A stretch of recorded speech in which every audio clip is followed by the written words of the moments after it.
la segunda ponencia. Esta ponencia va a estar a cargo del arquitecto Christian Layton. Christian Layton es presidente, o mejor dicho, fue presidente del Comité BIM Perú de Capeco en el periodo 2016 al 2018. Actualmente es gerente general de AINI Perú, Arquitectura y Urbanismo. Es director de Innovación y Tecnología de eWork, empresa con sede en Nueva York, Estados Unidos. Tiene estudios de maestría en gestión de proyectos por la Universidad Internacional de Valencia, España, y cursa actualmente la maestría en Gobierno y Políticas Públicas por la Universidad Católica del Perú. Certificado como Professional in Business Administration en Centrum en New Orleans.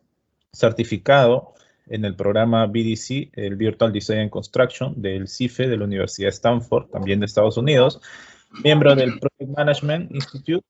Miembro del equipo técnico especialista BIM del Ministerio de Vivienda, a cargo de la normativa BIM y miembro del subcomité BIM del INACAL, a cargo de la traducción de los estándares ISO BIM en el Perú, líder de la serie 19650, parte 2 y parte 3. Cristian, ¿qué tal? Bienvenido. Hola Paul, ¿cómo estás? Buenos días, ¿me escuchas bien? Sí, perfecto, se te escucha muy bien. Ya, he compartido la pantalla, quería que me confirme si se ve la pantalla. Sí se ve. Todo Perfecto. bien. Dale, Gracias, Cristian. Paul. Muchas Okay. gracias nuevamente. Agradecerte por la invitación y también a Distriluz por la organización de este evento.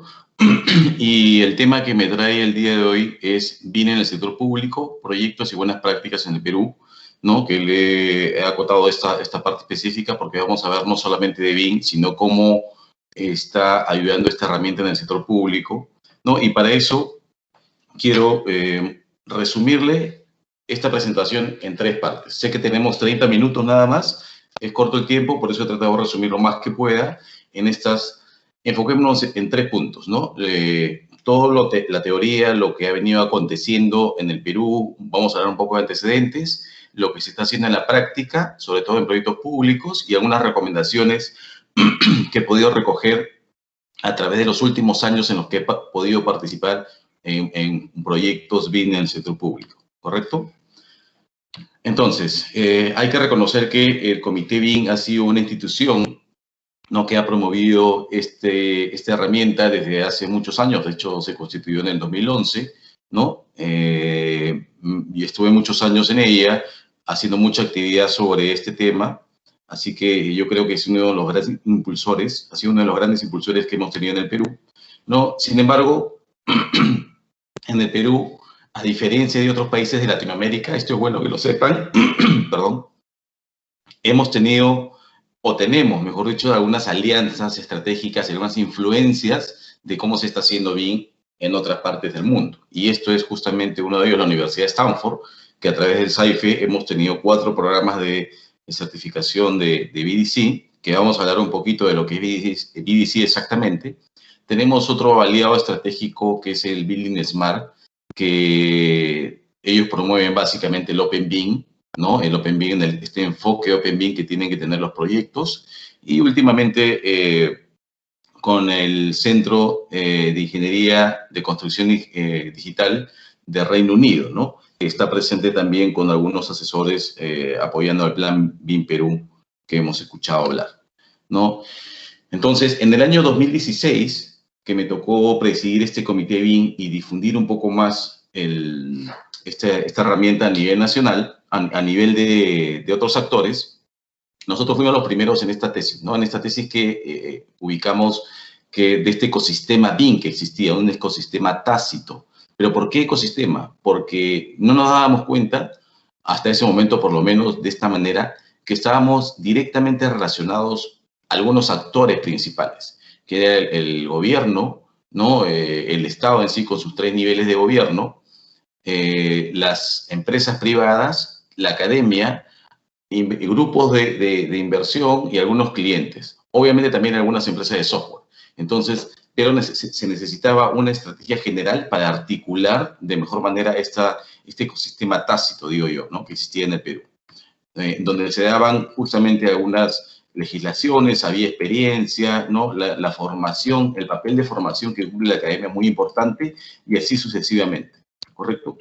Entonces, sin embargo, la mentalidad que tiene el mercado en sí, a eso me refiero con mentalidad empresarial, la mentalidad que tiene el mercado es distinta si nos comparamos con otros países como los 4 tigres de Asia, por ejemplo, ¿no? Donde ellos al por qué, existen muchos estudios e investigaciones de por qué ellos hace 30 años, cuando tenían menos recursos, menos población, menos recursos naturales, menos población, menos capital, comparado con Latinoamérica, salieron adelante. Entonces, hay muchos estudios que hablan de eso, y es un tema de enfoque, ¿no? De mentalidad también, que más adelante les voy a poder comentar. Después tenemos en el Perú, como referencia tenemos 3 estudios importantes que se han realizado, ¿no? Y justo tenemos una coincidencia, que es la Universidad Católica, ¿no? Que es hasta el momento la única institución que ha podido hacer estudios serios sobre el tema BIM en el Perú, ¿no? Con el ingeniero Dani Murguía a cargo, en el 2017 el primero, en el 2019 un estudio de macroadopción, y el tercero que ha salido recién hace un par de semanas, ¿no? Que es el segundo estudio de macroadopción del 2021. ¿Por qué es importante hablar de este estudio? Como les decía, es el primer estudio que se ha recogido, ¿no? En el Perú sobre la aplicación de esta herramienta BIM. ¿Qué nos dice, por ejemplo, ¿no? ¿Cuáles son los usos que ha tenido en el Perú, o en estos proyectos centrados en este primer momento en Lima y Callao, alrededor de 350 proyectos, que los usos mayores de BIM eran visualización, ¿no? Compatibilización de instalaciones con estructuras. Los demás usos hasta ese momento eran muy poco requeridos, ¿correcto? También nos daba un primer pantallazo de dónde se aplicaba. La mayor cantidad de aplicaciones de BIM en proyectos era en hoteles, en oficinas, centros comerciales, ¿no?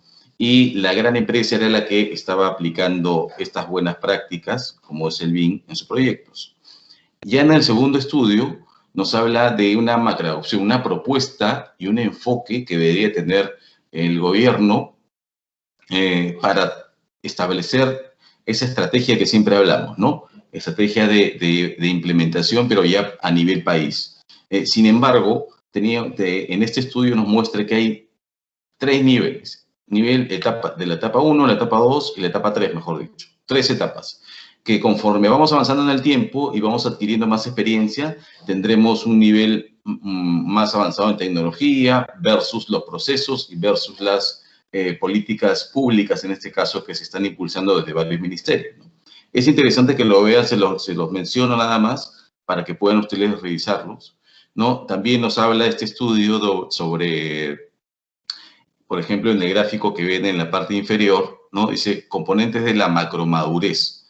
Hay que estar enfocados en esto, porque esta teoría de macroadopción BIM para gobiernos viene de la tesis del doctor Bilal-Zúcar. Bilal-Zúcar es uno de los referentes, o el mayor referente BIM en el mundo actualmente, que nos acompañó en el año 2019, estuvo acá en Perú, que gracias al Ministerio de Vivienda, que pudimos organizar el 4º Congreso BIM, estuvo presente. Entonces, él ha estado presente en varios países de Latinoamérica, en Chile, en Brasil, en Colombia, ¿no? Y hemos conversado con él básicamente este tema. Y eso es, muchos gobiernos están tomando como teoría una macroadopción en base a sus postulados, ¿correcto? Algunas conclusiones rápidas para pasar a los siguientes temas, ¿no? Sobre qué estaba pasando en el Perú. Este estudio nos dice que existen, como ustedes pueden ver, organizaciones de la industria, por eso mencionaba el Comité BIM en su momento, ¿no? Que tenían un nivel medio alto de influencia en esta difusión de esta herramienta en nuestra industria. Las instituciones educativas estaban un poco más relegadas, ¿no? En un nivel medio. Temas de los formuladores de política como el Ministerio de Vivienda, INACAL, ¿no? El MEF, en un nivel medio bajo. Este estudio es al año 2019, y comunidades de buenas prácticas de BIM en un nivel medio también, ¿correcto? Sin embargo, este estudio estaba enfocado al sector de la industria de la construcción en el Perú. Se divide básicamente en dos grandes brazos. El primero, que es edificaciones, y el segundo, que es infraestructura, ¿no? Y en infraestructura estamos hablando de carreteras, energía, salud, hidráulico, puertos, etcétera, ¿no? Como ustedes pueden ver en pantalla. Y lo pongo para hacer una comparación, ¿no? Y eso es la lógica que ha tenido la introducción de BIM en el Perú. Se ha ido más por el lado de este brazo del sector de edificaciones, hoteles, ¿no? Multifamiliares, retail, y está en muy poco avance en el tema de infraestructura. Este evento en el que estamos presentes es muestra de que se está introduciendo estas herramientas o estas buenas prácticas ya en este sector para poder alcanzar algunos objetivos tangibles, ¿correcto? Y así sucesivamente tenemos mucha data, ¿no? Mucha data de lo que está pasando y este gráfico demuestra un poco que todo se centraliza, se sigue centralizando en Lima, ¿no? A pesar de que tenemos 3 niveles de gobiernos, como pueden ver en el cuadro inferior también, ¿no? Nivel nacional, regional y local, que no se encuentran articulados y ya sabemos qué es lo que está pasando actualmente por eso. ¿Qué hemos tenido también aparte como teoría, llamo yo, ¿no? La introducción de contratos colaborativos, IPD. Y es conversando con otros especialistas de BIM en Brasil, ¿no? De Colombia, de España inclusive, la introducción de contratos colaborativos en esos países no ha sido tan fuerte como lo ha sido en el Perú. En el Perú, gracias a este proyecto de Panamericanos, se ha ido introduciendo y se ha vuelto ya casi un requerimiento para proyectos públicos, ¿no? El tema de los contratos colaborativos en todas sus variantes. Ojo que cuando hablamos de contratos colaborativos de este sistema IPD, porque es un sistema de ejecución de proyectos, no tiene dentro de este sistema, ¿no? El Consensus Doc, tiene el NEC 3, el 4, el Framework Alliance Contract, etc. Hay una variedad de contratos colaborativos, ¿no? Que se están aplicando ya en el Perú, ¿no? Con diferentes niveles de colaboración entre estas variables de contratos que he mencionado, ¿no? ¿Qué tenemos después también, ¿no? Como antecedentes? Estamos todavía en antecedentes. El Virtual Design Construction, ¿no? Que tiene 3 componentes principales. Dentro de esta metodología, porque esto sí ya es una metodología en el total sentido de la palabra, ¿no? El VDC, ¿no? Tiene un componente principal que es el BIM, ¿no? Que son los modelos paramétricos. Otro componente principal es el PPM, Project Production Management, básicamente enfocado y afianzado mucho con la filosofía Lean Construction, ¿no? Donde tenemos mapas de procesos, nos enfocamos en objetivos, hacemos una mejora de desempeño a través de métricas, etcétera, ¿no? Y tenemos el tercer componente principal, que es las sesiones de ingeniería concurrente, más conocidas como sesiones AIS, ¿no? Pero estas sesiones no son simples reuniones, son sesiones planificadas, son sesiones que también tenemos ciertas métricas para medir el desempeño de estas sesiones y saber si se están logrando los objetivos, ¿correcto? Estos tres componentes se enfocan a los objetivos del proyecto, ¿no? Y a su vez en los objetivos del cliente. Por decir algo, un objetivo que muchos están utilizando en instituciones públicas, la gestión de activos, ¿correcto? Hablando un poco de las sesiones AIS, tenemos lo que ustedes pueden ver en pantallas, que este es en un proyecto piloto que participé desde el año 2017 para una institución pública, donde habían diferentes actores concurriendo en un mismo espacio para poder lograr esos objetivos, ¿no? Por ejemplo. ¿Qué otros antecedentes tenemos en Perú? Voy a quitar esto un poco porque, como dicen los abogados, existe una jerarquía de normas, ¿no? Y tenemos que tener claro esto de la jerarquía de normas. Con respecto a BIM, sobre todo, ¿no? Es que existe un marco internacional, ¿no? De normativas, más de normativas, de estándares. La palabra correcta es estándares, ¿no? Unos estándares que circulan a nivel internacional hablando de BIM. En ese sentido, tenemos justamente la ISO BIM. Después tenemos en esta jerarquía de normas un marco nacional, ¿no? Que podemos llamar al Plan BIM, justamente es nuestro marco nacional, y también la norma del Ministerio de Vivienda sobre usos BIM, Después, siguiendo esa jerarquía, pueden venir los estándares o protocolos de cada cartera, de cada región o de algunas municipalidades, ¿no? Tenemos diferentes ministerios que están trabajando justamente en eso. Y por último tenemos el relacionado a proyecto, ¿no? Como es el que tuvimos en los Panamericanos, que ha tenido mucha influencia sobre la aplicación de contratos colaborativos, como habíamos dicho, ¿no? Ahora, ¿qué es lo que ha pasado? Si vemos esta línea de tiempo, vemos una línea de tiempo de algunas estándares que se han estado haciendo en el Perú, y quiero mostrarles básicamente uno, ¿no? Porque tenemos una línea de tiempo de lo que ha hecho el Ministerio de Vivienda, tenemos una línea de tiempo de lo que ha hecho el MEF, ¿no? Y aquí me parece importante señalar lo que ha hecho también INACAL, que participamos en este subcomité BIM desde el año 2017, y hasta la fecha se han hecho ya más de 4 o 5 normas o estándares, ¿no? Sobre BIM en el Perú, ¿no? Uno de los grandes impulsores ha sido la Universidad de Lima para la creación de este subcomité BIM del INACAL. Ahora, pero en resumen, resumiendo un poco a nivel de normativas, ¿no? ¿Qué es lo que tenemos a la fecha? Tenemos 3 actores. Un actor, que es el MEF, con el Plan BIM Perú. Segundo actor, el Ministerio de Vivienda, ¿no? Con la prepublicación que se hizo en julio del 2019 sobre los lineamientos para el uso de BIM en proyectos. Y tenemos INACAL. Tenemos INACAL que, como hemos visto, es la institución que más estándares ha podido producir, si hablamos en esos términos de producción, ¿correcto? La diferencia está de que el Ministerio de Vivienda, el INACAL, estos estándares, estas normas son de carácter facultativo para la entidad pública y para la entidad privada, y está enfocada en proyectos, ¿no? Se enfoca en los proyectos. Pero el MEF, con esa justificación de que los proyectos son inversiones, que las obras son inversiones, está enfocado justamente en eso, en inversiones, y el Plan BIM es de carácter obligatorio. Esto está generando distintas opiniones, ¿no? Si debe ser obligatorio o no. Yo soy de la parte de que digo que no debería ser obligatorio porque, como ya nos ha mostrado Germán, las instituciones, sean públicas o privadas, no han alcanzado, ¿no?, un nivel de digitalización en sus procesos, ¿no? Si nos comparamos con otras industrias, estamos en el nivel más bajo de digitalización. Entonces, ¿cómo pretender hacer de una herramienta o de una metodología obligatoria en ese sector que tiene un bajo nivel de digitalización? Es un poco contraproducente, ¿no? Pero bueno, más adelante podemos hablar de eso.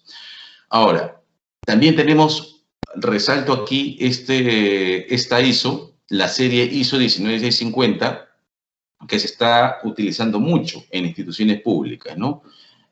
También tiene opiniones encontradas, y algunas de las opiniones en ese sentido es si se debe aplicar o no, o se debe requerir en el TDR la aplicación de este ISO. Desde el año pasado, 2020, inicios pre-pandemia, encontré en algunos TDRs la aplicación y el requerimiento de algunas características de esta serie ISO, cuando todavía no se había publicado. En Perú no se ha publicado hasta hace un mes la ISO 19650, la serie 1 y la 2, en la que hemos participado en la traducción casi un año nosotros, ¿no? Pero ya antes de la publicación se estaba solicitando. Y esto creo que es parte de un desconocimiento, otra vez, ¿no?, de lo que he escuchado en la presentación anterior, que a veces hay desconocimiento sobre lo que aparece, ¿no? Hay una tergiversación de cuál es el beneficio que se quiere obtener cuando hablamos de estas buenas prácticas del sector, BIM, Lean, BDC, IPD, etcétera, ¿no? Y no nos damos cuenta de eso. Pero para la aplicación de esta ISO debería existir antes en la organización pública o privada un sistema de gestión de la misma organización, ¿correcto? Por decir algo, una certificación ISO 9001. En segundo lugar, debería existir un sistema de gestión del activo para los proyectos, ¿no? En la organización también, sector público-privado. Y en tercer lugar, es que está la aplicación de esta ISO 19650. Esa es mi opinión y esta opinión está fundamentada en los proyectos que he visto y he podido participar del sector público, donde se ha venido aplicando BIM desde el año 2017. Desde el año 2017 me he involucrado mucho en varios proyectos y he podido ver que ha colisionado, ¿no? La introducción de BIM con mallas, con metas muy altas, cuando la institución tenía otros problemas institucionales. Entonces, cuando subimos la valla de BIM a nuestros proveedores y llega el producto a la institución y no tenemos personal capacitado, no tenemos el software adecuado, no tenemos el proceso ordenado para poder siquiera revisar y posteriormente aprobar estos proyectos que vienen con BIM, tenemos un problema, ¿no? Entonces, y ese mismo problema está pasando con el tema de la ISO. Ok, vayamos un poquito más rápido. ¿Qué ha pasado en la práctica?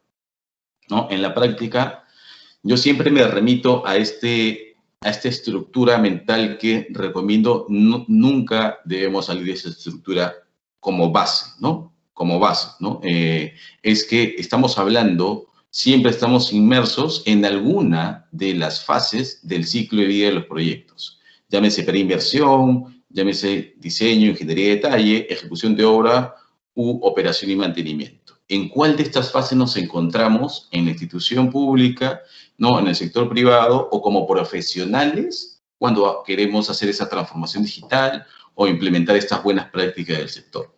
¿No? ¿En cuál? Es lo primero que tenemos que tener en cuenta, ¿no? Para poder definir qué objetivos vamos a poder fijarnos y que sean alcanzables, ¿no? ¿Qué es lo que se ha visto desde el año 2011, ¿no? Proyectos que tenían justamente estos objetivos, empresas constructoras, que si bien es cierto, ganaron estas licitaciones públicas, ¿no? Como empresa privada, no tenían la obligación de hacer estos modelos tridimensionales, no tenían la obligación de aplicar BIM, sin embargo, lo hacían por mérito propio, porque sabían de las ventajas que podía traerles a estas mismas empresas constructoras. Inicialmente, los usos eran modelado, visualización, detección de interferencia, modelado de estructura, a veces planos, a veces metrado. Nada más. Así he avanzado en estos proyectos desde el año 2011 y por mucho tiempo. Fijado en esos usos, ya el estudio de Dani nos decía que por lo menos en 2017 coincidía con lo que estamos poniendo aquí, ¿no? Y esto es de conocimiento público también.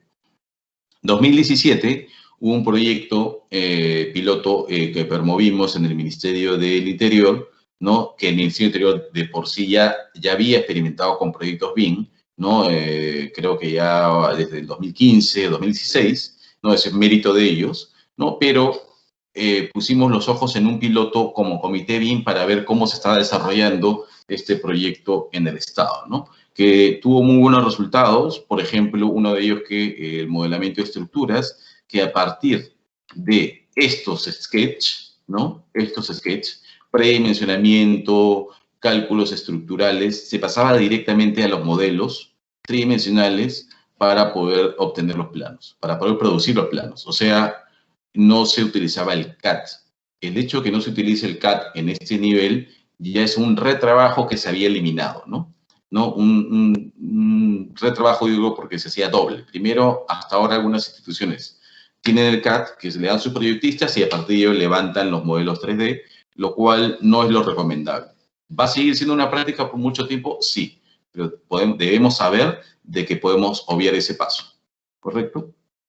Hay la empresa IDB que también postulaba las buenas prácticas de BIM y BDC para el tema de reducción de algunos objetivos, ¿no? Y tenemos otra vez esta estructura que les mencionaba, ¿no? Que les mencionaba del ciclo de vida de los proyectos. Pero ¿qué pasa?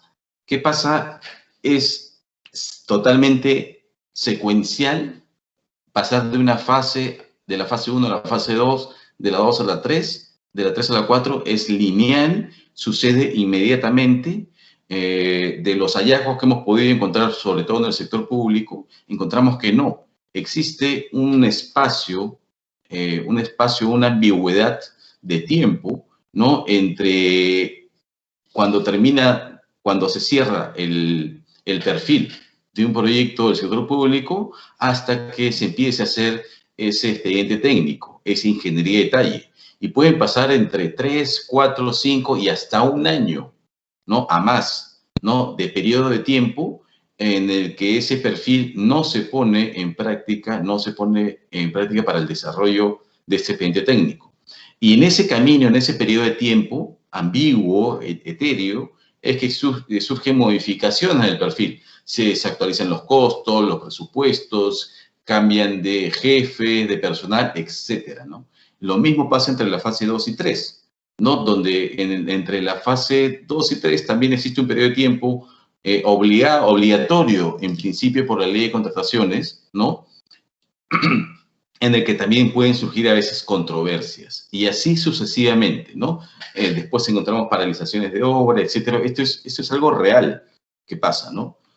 Ahora, ¿qué vemos también aquí, en este ciclo de vida de los proyectos? Podemos ver aquí claramente, ¿no? De que 3 objetivos distintos. Queremos implementar BIM, ¿no? Somos un consultor que queremos implementar BIM y no nos damos cuenta de que la cultura organizacional, que también se habló en la presentación anterior, ¿no? El enfoque que tiene el funcionario público o la responsabilidad que tiene la oficina de proyectos, la oficina de estudios o la oficina de infraestructura, ¿no? El objetivo que tiene la institución como tal en la fase de preinversión es el cierre de brechas. A veces decimos, no, pero BIM sí se puede utilizar en preinversión. Yo soy de los pocos que dice que no, porque en realidad el objetivo de la institución, ¿no? Organización pública o privada, es el cierre de brechas, es el costo-beneficio, es un análisis económico, social.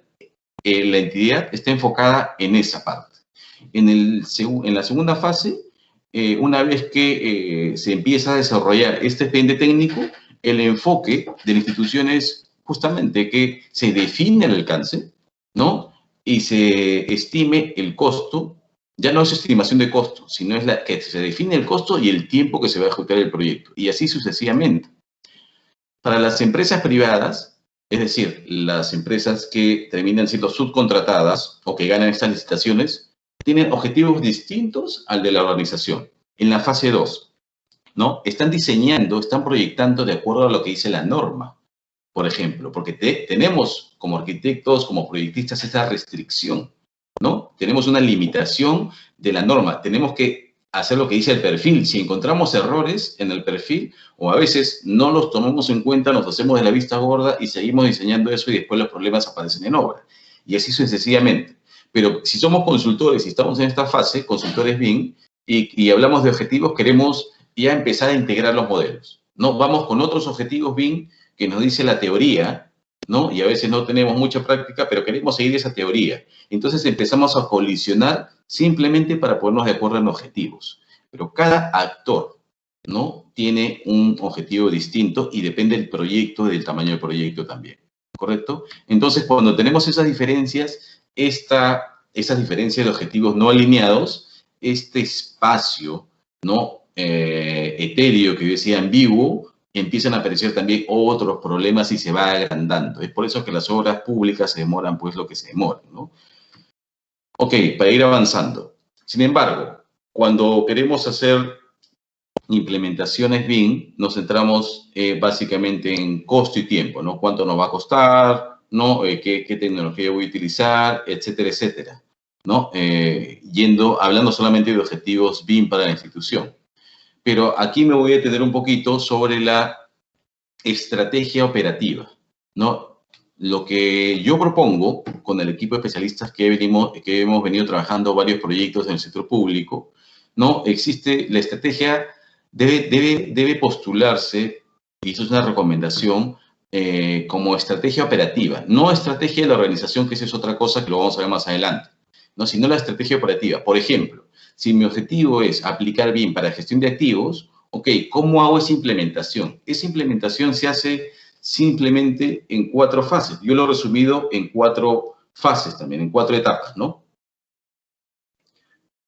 Y esas 4 etapas son el diagnóstico situacional, que se debe enfocar en identificar el problema, la planificación de la implementación, en definir esas metas objetivos, en la ejecución, el enfoque Open BIM y colaborativo debe estar siempre presente en todas las fases del ciclo de vida de los proyectos, y en la mejora continua, institucionalizar las buenas prácticas que hemos aprendido en la institución. Que cuando se vaya el consultor o cambien de coordinador o BIM manager, se quede esas buenas prácticas en la institución. ¿En cuánto tiempo se puede hacer una buena implementación? Yo creo que lo mínimo es 12 meses, ¿no? Y cada una de estas etapas tiene un tiempo de duración, que es lo que estoy proponiendo ahí, ¿no? Mínimo un mes para hacer ese diagnóstico, en plena etapa de ejecución de la implementación 7 meses, y todo nos da suma 12 meses. Que hay algunas similitudes con la implementación BIM en el sector público y privado, sí, hay algunas que se pueden hacer, otras no, algunas avanzan más rápido, otras no. Ok, me voy a las recomendaciones porque me quedan 6 minutos, ¿no? ¿Qué recomendaciones les diría rápidamente?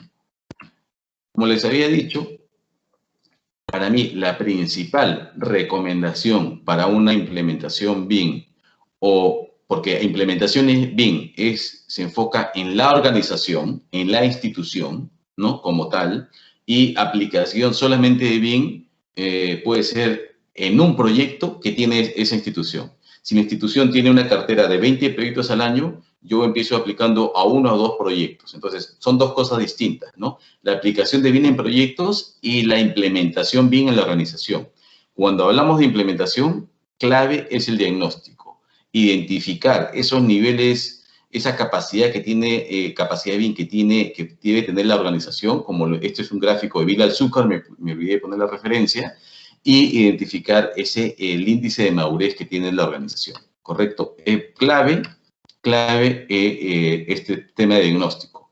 Y justamente eso lo menciona la misma ISO. La misma ISO, serie 19650, dice en su artículo 5.1.1, designar a los responsables de la función de la gestión de la información.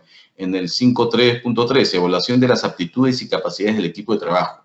Claro, uno la lee y no la entiende, pero se está refiriendo básicamente a esto. ¿Qué objetivos voy a tener? Igual, nos dice Bilal Azúcar, ¿no? Que tenemos que tener, el objetivo es llegar a este stage 3 que se menciona ahí, ¿no? Poder hacer esa concurrencia, ¿no? Que tenga esa mentalidad, que no dividir en fases de diseño, construcción y operación. O sea, en la práctica es así, pero la planificación puede ser concurrente de esto, ¿no? Eso es lo que se debe llevar con el gráfico y entenderlo. Acá tenemos algo que también el ingeniero Felipe Quirós hace muchos años ha dicho, ¿no? No hacer modelos BIM, refiriéndome básicamente a la tecnología, conceptuales sino construibles, ¿no? Entonces, al inicio de BIM en el Perú, hablamos del año 2013, de repente hasta 2015 todavía, muchos modelos BIM no eran construibles y se tenían que hacer 2 veces, ¿correcto? Ahora, la sinergia a la que me refiero en esta lámina es que desde mi punto de vista, desde la experiencia que he podido tener en estos proyectos del sector público, hay 3 niveles de gestión, ¿no? El primer nivel de gestión, pongo ahí el icono del PMI, del Project Management Institute, ¿no? En el que conocemos todos la guía PMBOK. No, la guía PMBOK, que nos ayuda justamente a definir algunos indicadores con las áreas de conocimiento, ¿no? Que apuntan a ese objetivo principal de la organización. Pero ya la metodología BDC o la filosofía Lean Construction nos ayudan a definir esa metodología. Todo nivel de gestión necesita una metodología y enfocada a objetivos específicos, es decir, de los proyectos. Y ya el BIM, desde mi experiencia, ¿no? Se constituye, ¿no? Como una herramienta, ¿no? Que nos ayuda a poder organizar esa información, hablar de la trazabilidad de la información de los modelos, ¿no? A partir de los modelos tridimensionales, ¿no? Con ciertos parámetros, ¿no? Que voy a poder obtener modelos que son los entregables, metrados, planos, etcétera. todos alineados y tienen una relación de interdependencia, dependen unos de otros, ¿correcto? Entonces, enfocados en objetivos específicos y principales. Otra vez, no perder de vista la planificación, ¿no? Que nos decía Bilal Zúcar, que se puede hacer concurrente en las fases del ciclo de vida de los proyectos. Otra lección aprendida de Virtual Design Construction de BDC es las métricas. Esta parte me gusta mucho, particularmente porque me ha ayudado a definir esas métricas, es identificar métricas de factores controlables en cada uno de los componentes BIM, ¿no? En cada uno de los componentes de ICE, de ingeniería concurrente o de producción de proyectos. Me ha ayudado a definir justamente la meta que quiero llegar y medir un poco el impacto, ¿correcto? Les muestro acá un ejemplo rápidamente de la aplicación de ese enfoque BDC en un proyecto público, en este caso un proyecto de hospital, donde hicimos la concurrencia entre proyectistas, constructores, especialistas de equipamiento y el área usuaria, ¿no? Donde en ese mapa de procesos de los proyectistas, donde se estaba haciendo por administración directa, ¿no? El expediente técnico, concurrían estos actores. Esto es algo que se puede hacer y es real. Con esa lógica, tenemos también en el segundo cuadro, que ustedes pueden ver, un proceso de revisión concurrente, para no esperar que cuando se termine el expediente, a los 6 meses, tenga 1000 observaciones, ¿no? Y recién ponerme a corregir a partir de ese tiempo. Otra recomendación, que sea progresivo. Esto lo apliqué en un proyecto de carreteras, ¿no? BDC aplicado a carreteras, donde generalmente se tienen 16 ingenierías. 16 ingenierías. ¿Cómo hago para poder aplicar en cada una de las ingenierías, BIM, BDC, Lean Construction, etcétera? Nosotros al inicio solamente aplicamos en lo que está en naranja y en una intensidad distinta a las anteriores. En los demás no se podía y avanzamos con lo que sí, donde sí aplicábamos, ¿no?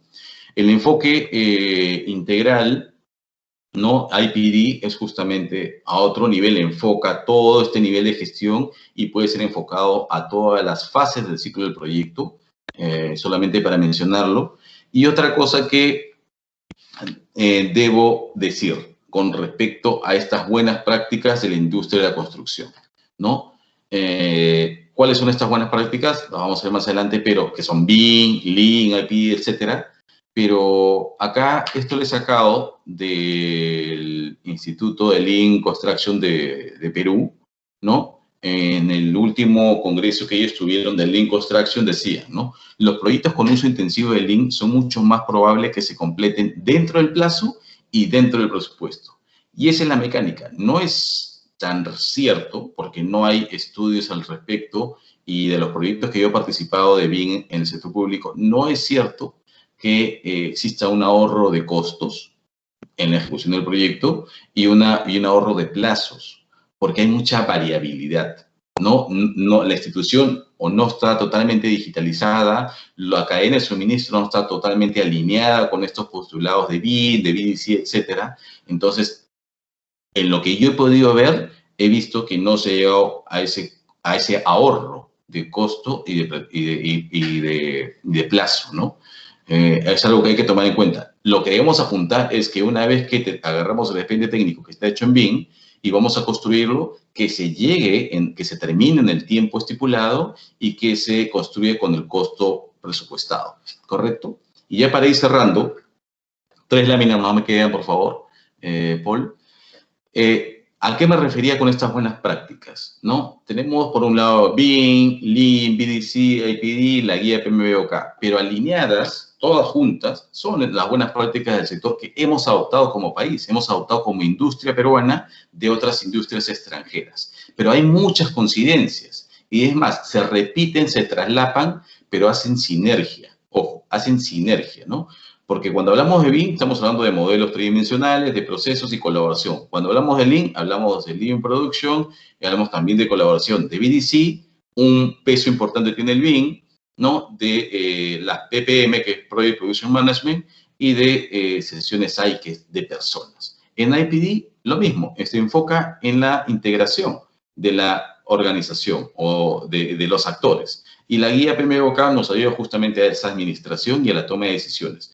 Entonces, si se dan cuenta, estas buenas prácticas juntas hacen sinergias, no solamente el BIM. Y es por eso que yo decía y así tengo esa posición, ¿no? Un plan BIM Perú solo no nos va a llevar al éxito de los proyectos.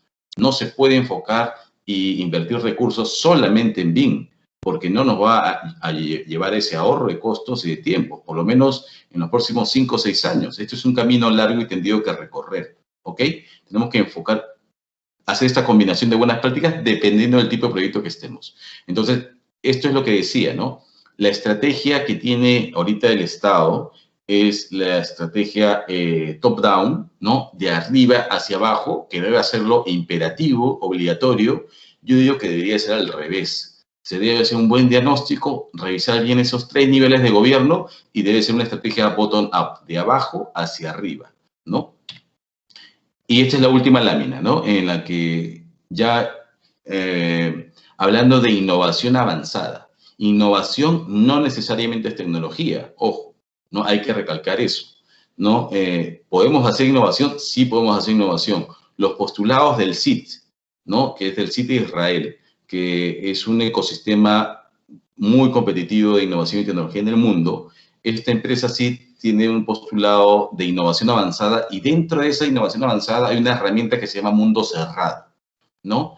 Y dice ahí, nos dicta, al solucionar un problema o desarrollar un producto, debemos tratar de usar solamente aquellos recursos que existen en el producto o sistema como tal o en su proximidad inmediata. Es decir, en el mundo cerrado, y eso lo aplico yo mucho en los proyectos, en las instituciones sobre todo, con los recursos que tengo en ese momento, ¿no? Si tengo un sistema de colaboración, de integración y herramientas en la mano, puedo hacer innovación. Puedo hacer innovación con lo que ya tengo hoy y no esperar al futuro. Y eso es todo por mi presentación. Gracias, Paul. He tratado de correr lo más rápido posible. Sí, hola Cristian, sí, me imagino. Bueno, de todas maneras, ¿no? La presentación ha sido muy interesante, de hecho ha cubierto pues nuestras expectativas, quedan muchas dudas, ¿no? Definitivamente, y también lo digo porque nosotros somos parte, ¿no? De este sector, como Distriplus, somos parte del sector público, ¿no? Vemos que estamos avanzando, ¿no?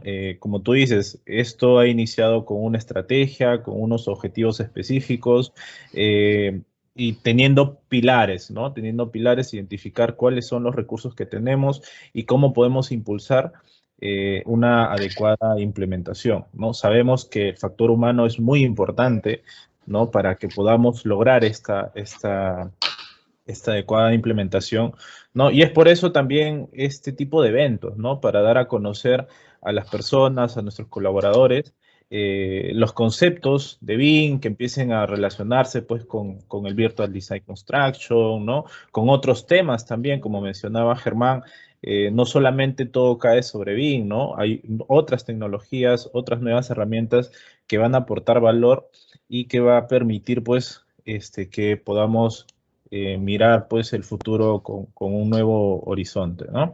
Entonces, Efectivamente. así es. Gracias, Cristian, por tu presentación. A ver, ya han desarrollado, han dejado algunas preguntas. Solamente quería recalcarles que al momento de, a ver, voy a compartir un ratito mi pantalla.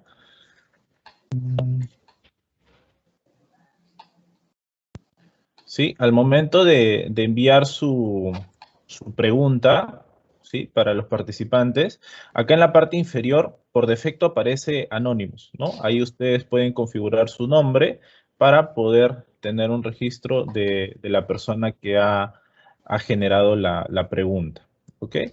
Solamente eso, solamente eso. A ver, vamos con las preguntas. Una que ha tenido, pues, un mayor interés, ¿no? Entre los participantes es cuáles son las formas en que se puede incluir contratos colaborativos en contrataciones públicas reguladas por la Ley de Contrataciones del Estado. Y yo también me uno a esa pregunta. Ok. Más. Pregunta difícil porque es una pregunta que una respuesta que la dominan los abogados. De hecho, trabajo con un abogado especialista en ese tema. Y, a ver, primero Hay que aclarar que los contratos FIDIC, porque se mencionó en la presentación anterior, creo, los FIDIC no son contratos colaborativos, ¿no? Los FIDIC son los tipos de contratos que promueven mucho el Banco Mundial, el BID, ¿no? Es un tipo de contrato que ellos ya conocen, ¿no? Y lo promueven mucho y eso se utiliza mucho bajo el marco de la ley de contrataciones, ¿no? Pero, por ejemplo, el FAC, el Framework Alliance Contract, ¿no? El FAC 1, ¿no? Se ha aplicado el año pasado, salió el primer contrato en una institución pública, no recuerdo el nombre, pero sí colaboré con el abogado, con los abogados que estuvieron viendo esto, porque es un marco colaborativo, ¿correcto?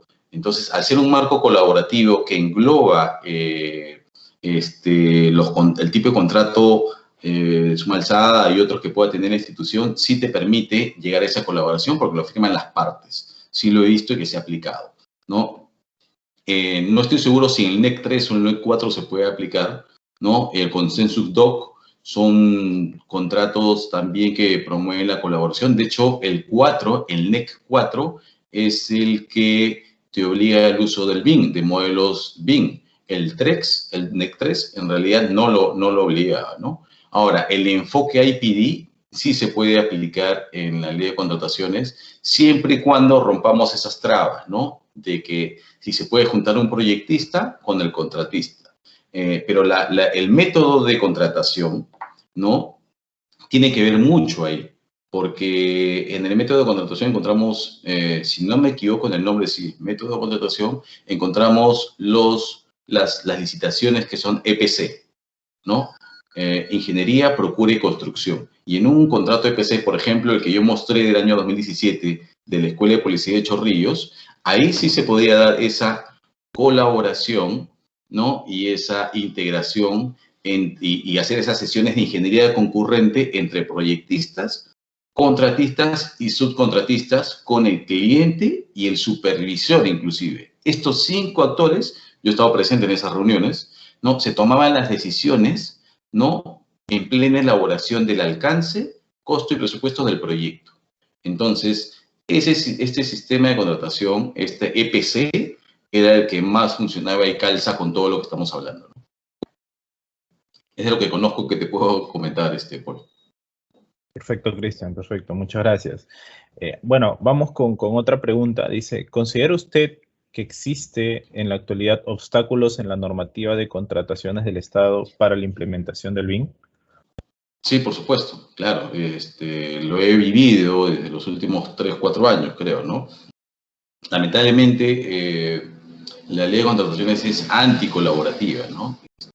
No te permite justamente esa integración, ¿no? De los actores, ¿no? De la misma oficina de la institución pública, ¿no? Entre los señores de estudios, ¿no? Los de estudios con los de infraestructura. Y ahí tenemos proyectistas y obra, experiencia en proyectos y experiencia en ejecución de obra, que es difícil integrar esas dos oficinas, ¿no? La misma adquisición de bienes, las mismas licitaciones, ¿no? Que tienen un proceso entre 5, 6 y hasta más tiempo de demora en la adjudicación de licitaciones, en la compra de software, por ejemplo, que es un dolor de cabeza para las instituciones la compra de software, ¿no? Porque no hay algunas casas de software que están presentes en Perú, pero tienen productos únicos, ¿no? Entonces eso dificulta porque tienes que tener más de un proveedor en el mercado, ¿no? Y se enfoca, el error principal para mí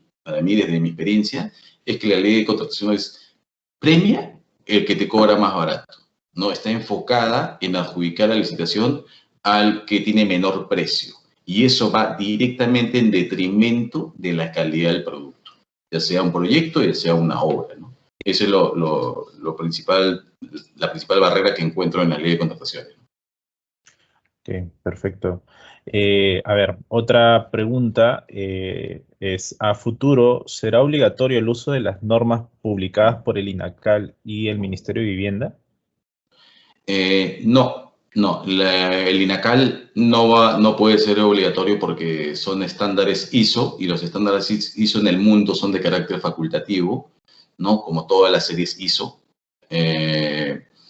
lo que han hecho algunas instituciones públicas hace algunos años fue dar más puntos en las licitaciones, por ejemplo, cuando tenían una certificación de calidad, una ISO de calidad, ¿no? Eso sí, sí se da puntaje. Se promueve eso, pero no se obliga, ¿no?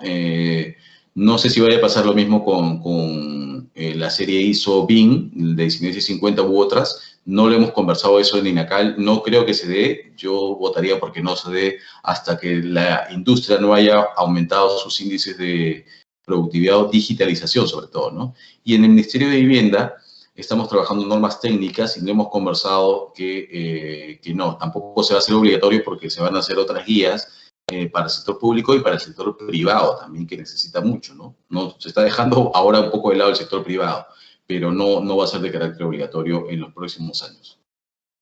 Perfecto. Y vamos con la última pregunta, es, teniendo en cuenta la falta de infraestructura, de equipamiento técnico y de capacidades, ¿cuál es la estrategia para implantar la metodología BIM en el Estado y conseguir estos objetivos al 2030, ¿no? Que, bueno, está dentro del Plan BIM nacional? Correcto. Gracias por la pregunta. Sí, la capacidad técnica operativa actual en el sector público es limitada, ¿no? Pero hay un recurso, para mí un recurso valioso ahí, ¿no? Por eso ponía en la última lámina lo que es el mundo cerrado, ¿no? Esta técnica de innovación avanzada, ojo, es innovación avanzada, que da resultados en el mundo. Y el mundo cerrado te dice, ¿no? El postulado es que con los recursos que tienes, puedes hacer innovación, con lo que tienes hoy, ¿no? Sin necesidad de esperar a comprar software o tener capacitaciones, inversión, etcétera, puedes hacer innovación avanzada. Y un recurso muy importante que encuentran las instituciones públicas es el recurso humano. Son las personas, es la experiencia, es el principal recurso para todo lo que estamos hablando de innovación, de digitalización, ¿no? Identificar cómo podemos hacer esa integración y colaboración con las personas. Sé que es difícil, ¿no? Pero yo tengo una recomendación también adicional, ¿no? Que se debe hacer un diagnóstico realista, un diagnóstico situacional realista de la institución, para poder fijar metas alcanzables y objetivos realistas, ¿no? He visto muchas instituciones públicas que han empezado a implementación BIM, ¿no? Con pocos recursos, con temas infraestructura limitada, y han puesto muy alta la valla de BIM, y cuando han tenido que ellos revisar y aprobar esos proyectos, no han podido, ¿no? Y han habido conflictos, arbitrajes, etcétera, ¿no? Es peligroso poner esos objetivos muy altos. Pero, por eso digo, diagnóstico realista y aprovechar el recurso humano que se tiene, ¿no? Sí, sí se puede, lo hemos hecho en otros sitios. Perfecto, Cristian. Solamente para complementar, de parte nuestra, creo que también ha sido un factor importante el apoyo de la alta gerencia, ¿no? Porque son ellos, pues, quienes apuestan, ¿no? Exacto. Por esta nueva forma de trabajo, ¿no? Un trabajo colaborativo y el compromiso que ellos demuestran, ¿no? Para con esta nueva metodología, ¿no? Es muy importante, ¿no? Así Al es. final son ellos, pues, quienes transmiten los logros de la empresa, ¿no? Y bueno, es la única manera de poder demostrar que el BIM funciona y que se puede encaminar a cualquier nivel. Correcto, Muchas sí, es la toma de decisiones, ¿no? Y que en buena hora que en Distribus se haya tomado esa decisión, porque como mostré en uno de los cuadros, ¿no? La toma de decisiones es muy importante. Puedes innovar todo, pero si no hay un compromiso de la alta dirección, no se pueden tomar decisiones, ¿no? Y eso es claro, es el gatillador, ¿no? Digamos, para empezar todo esto. Así es, así es. Bueno, muchas gracias, Cristian, por tu participación.